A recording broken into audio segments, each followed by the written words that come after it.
Renee's mother introduced us to the Kemps. They're about our same age, and Hallie and Zachary are only about 3 weeks apart. I remember Katie and I almost feeling an instant connection because we'd both gone through having to have our children in the NICU. When we did come to find out about Zach's diagnosis, she was there again, willing to be there for me any way she could. Thank you both so much for taking the time to talk with us today. Let's start off by talking about the pregnancy with Hallie.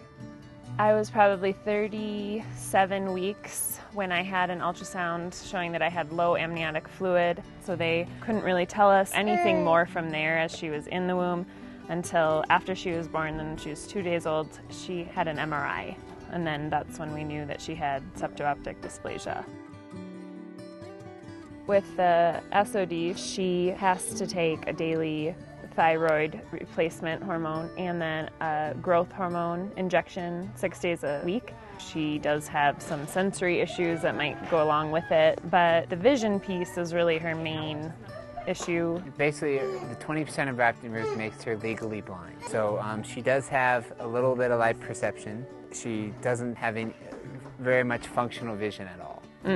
She doesn't use her vision. She doesn't use her vision, and it's very hard for her to use any vision that she does have. Tell me about how you were feeling as parents. You just got this big diagnosis put on your lap, and what was going through your head? When you are pregnant for the first time and there's so much hope and excitement built with that experience, to have it come just crashing down with what seemed like at the time really horrible news, it seemed really like a tragedy as we sat in the hospital room and doctors came in and kept telling us, you know, bad things. And the big thing is that the doctors, she's completely blind. There's nothing you can do. Glasses won't fix it. There's no surgery.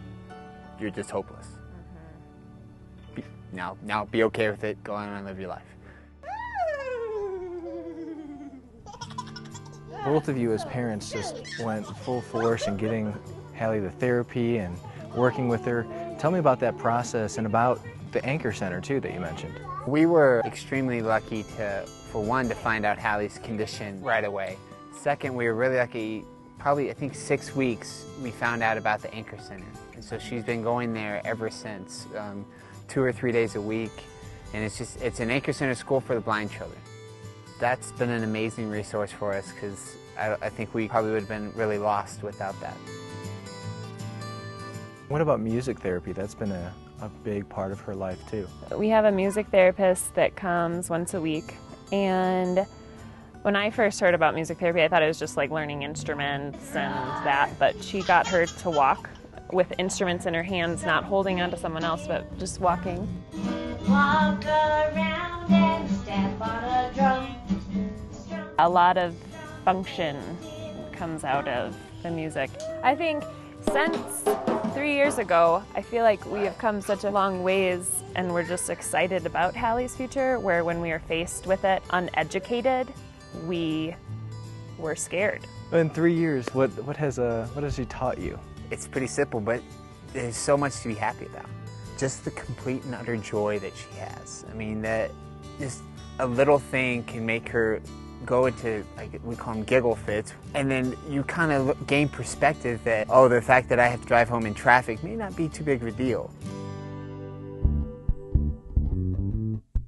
She's taught me to just see this life differently. I think we take a lot for granted, but now seeing life through her eyes, when we go to a park, we sit and we feel blades of grass and look at the details of things, or listen for the drips of water when we go on walks. And I think things that I really have taken for granted, I've learned how important it is to just stop and appreciate, and she appreciates those things, and I think that's something that I've really learned from her.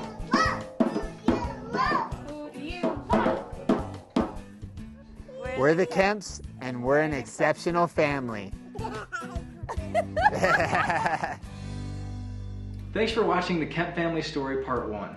In Part 2 of their story, I continue talking with Adam and Katie about a unique journey to China they took to get a special therapy treatment not available in the US. Be sure to comment below and tell us what you think of the episode. And stay tuned for Part 2 of the Kemp Family Story.